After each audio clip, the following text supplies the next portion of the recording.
유저가 직접 자신이 알고리즘을 만든다고 보시면 되는데요. 저희가 그렇게 알고리즘을 만들 수 있게 백테스팅 툴을 제공합니다.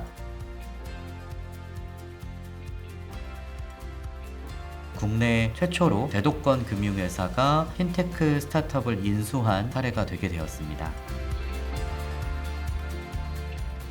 네, 안녕하세요. 스파크 플러스 여의도점에 입주해 있는 뉴지스탁의 공동대표를 맡고 있는 문경록입니다. 네, 안녕하세요. 뉴지스탁 문호준입니다.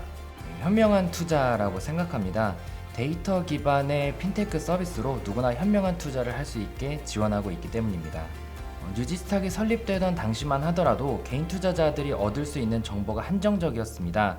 보통 뉴스나 혹은 증권사 애널리스트 리포트를 통해서 주식 투자를 했기 때문에 기관에 있는 전문가들과 일반 개인들 간의 정보의 비대칭성이 굉장히 높았고요. IT 산업은 빠르게 증가하는데 금융 산업은 그보다는 상당히 늦게 진보하는 성향이 있었거든요. 저희는 100% IT 기술만을 통해서 개인 투자자들도 기관 투자자들만큼 합리적인 투자를 할 수 있도록 지원을 하기 위해서 회사를 설립했습니다.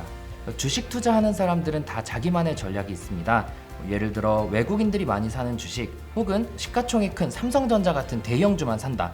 각각의 투자 전략들이 있는데 젠포트 같은 경우는 유저가 직접 자신이 알고리즘을 만든다고 보시면 되는데요. 저희가 그렇게 알고리즘을 만들 수 있게 백테스팅 툴을 제공합니다. 백테스팅은 과거 특정 기간 동안 내가 넣은 조건에 의해서 주식을 사고 팔았을 때 어떤 결과가 나왔을지 그것을 시뮬레이션 하는 거라고 볼 수 있겠습니다. 백테스팅 즉 과거를 검증했고 모의 투자, 현실을 검증했으면 과거와 현실 간의 괴리가 적다라면 미래가 어느 정도 수익이 비슷하게 움직일 수 있다라는 것을 추측할 수 있거든요. 그렇게 되면 내 증권 계좌와 이 알고리즘을 연동해서 그때부터는 자동으로 자산을 관리하는 겁니다. 이렇게 직접 자신만의 알고리즘을 만들 수 있는 사람이 많지는 않습니다. 그렇기 때문에 유저와 유저 간의 알고리즘을 공유할 수 있는 마켓, 젠마켓을 제공하고 있고요. 그것의 상위 버전인 젠마트는 유저가 유저에게 알고리즘을 판매할 수 있는 유료 마켓도 제공하고 있습니다. 또 마지막으로 유저가 알고리즘을 직접 잘 만들고 싶어하는 니즈가 강하기 때문에 이를 또 다른 유저가 강의해주는 그런 알고리즘 아카데미도 제공하고 있습니다. 네, 저희는 친형제고요. 네, 뉴지스탁 자체가 가족 창업이었어요. 되게 재밌게도. 그래서 아예 처음에 창업할 때는 저희 아버님하고 저하고 이제 몇 명이 같이 창업을 했고 창업 직후에 바로 동생도 조인을 해서 어떻게 보면은 세 부자가 같이 공동 창업자로서 같이 성장을 시켜오고 있고요. 현재는 저희 형제가 공동 대표를 맡고 있습니다. 매년 40% 이상의 높은 성장률을 보이고 있는데요. 2020년에는 매출액이 30억 원, 그리고 올해는 45억 원을 목표하고 있습니다. 핀테크 스타트업들이 사실 흑자를 내는 게 쉽지 않습니다. 근데 저희는 이 동종업계, 로보어드바이저 업계 내에서 유일하게 흑자를 기록하고 있습니다. 유저가 유저에게 알고리즘을 판매할 때 커미션을 가져가고요. 또 유저가 유저를 가르치는 아카데미, 강의 플랫폼도 있는데 역시나 여기서도 중간에 커미션을 가져가는 구조입니다. 올해 초부터 시리즈 B 펀딩을 준비를 하고 있었어요. 이왕 시리즈 B를 받으면서 단순히 왜 FI라 그러죠. 재무적 투자자가 아니라 SI, 그러니까 전략적 투자자한테서 투자 유치를 받고 싶었고요. 아무래도 핀테크 영역이 금융업 자체가 규제 영역에 있기 때문에 좀 더 협업이 가능한 전략적 투자자를 찾던 와중에 DGB 금융그룹이 그 투자에 굉장히 적극적으로 말씀을 주셔서 논의를 하다가 아예 인수합병까지 제안을 주셨고요. 그래서 어떻게 보면은 국내 최초로 제도권 금융회사가 핀테크 스타트업을 인수한 사례가 되게 되었습니다. 뉴지스탁은 이제 핀테크 스타트업이니까 전체 인력의 절반 가까이가 개발 인력입니다. 그래서 개발자가 이제 많으면 조금 내성적일 수도 있고 딱딱한 분위기일 수도 있는데 평균 연령대도 굉장히 낮고 저희가 개발팀은 좀 애자일로 프로덕트 그룹 방식으로 운영을 하고 있기 때문에 굉장히 소통이 잘 되고 빠른 의사결정을 하고 있어요. 그리고 개발팀 이외에도 각 부서마다 하나의 부서로서 제대로 이제 운영이 되어 있기 때문에 기능적으로는 작은 조직이지만 부족함 없이 잘 돌아가고 있는 조직이고, 그리고 저희의 모든 직원이 저희의 서비스의 유저이기도 한데요.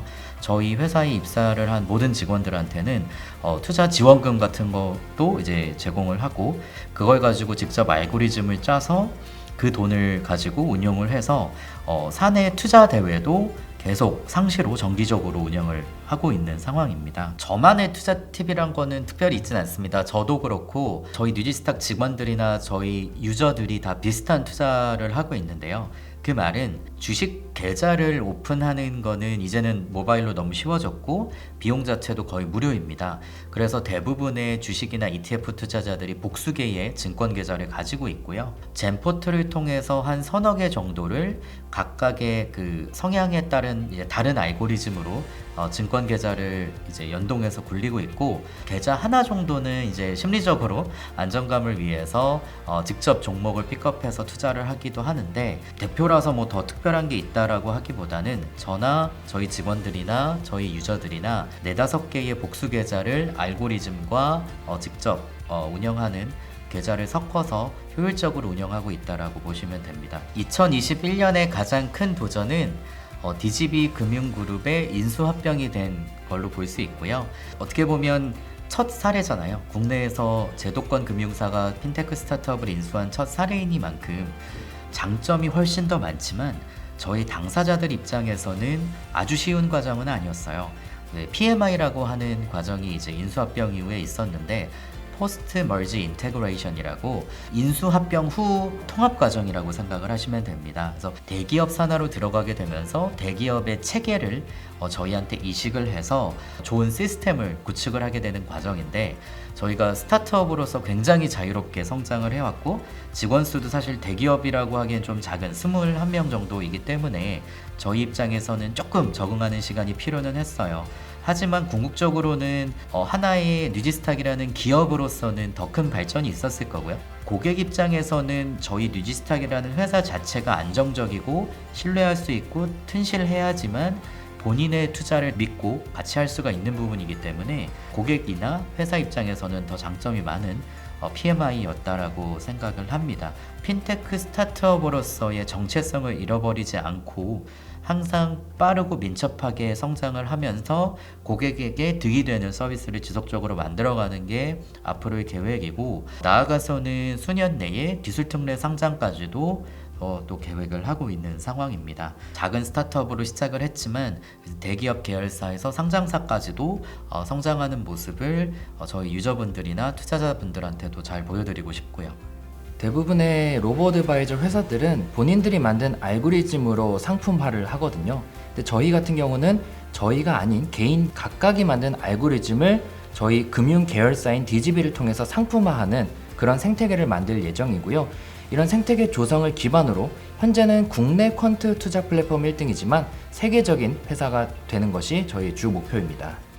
뉴지스탁이 올해 창업한 지 딱 10년이 됐습니다. 그 10년 중에 만 7년을 공유 오피스에서 있었어요. 그래서 처음 창업할 때는 오피스텔에서 창업을 했고, 그 다음에는 작은 꼬마 빌딩에 이제 오피스가 있었고, 그 이후부터는 여러 회사들이 공간을 쉐어해서 쓰는 공유 오피스에서 지금 7년째 근무를 하고 있습니다.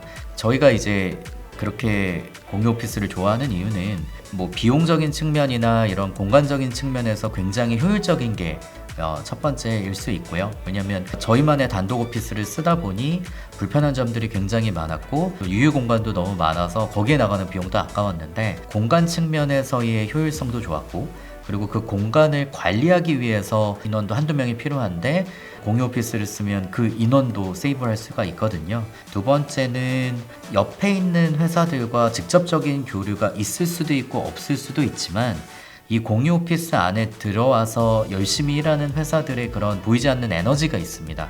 그 보이지 않는 에너지, 그 어떻게 보면 커뮤니티의 힘이라고도 볼 수 있는데, 그것들이 굉장히 저희한테는 좀 긍정적으로 작용을 많이 했어요. 그래서 지속적으로 공유 오피스를 사용을 하고 있습니다. 저는 과거에 위워크 산하의 위워크 랩스라는 초기 스타트업이 공유 오피스에 입주한 프로그램을 운영하는 총괄 자리에 있었는데, 그래서 위워크라는 공유 오피스의 표준이 된 서비스도 초창기부터 경험을 했고 장단점에 대해서도 굉장히 많이 경험을 했습니다. 그리고 제가 어떻게 보면 운영자 측면에서도 경험을 했지만 뉴지스탁 자체도 제가 위워크에 있는 동안 위워크의 입주사로서 입주를 해 있었기 때문에 운영자 측면뿐만 아니라 입주사 측면에서도 굉장히 많은 경험을 했다라고 생각을 하고요.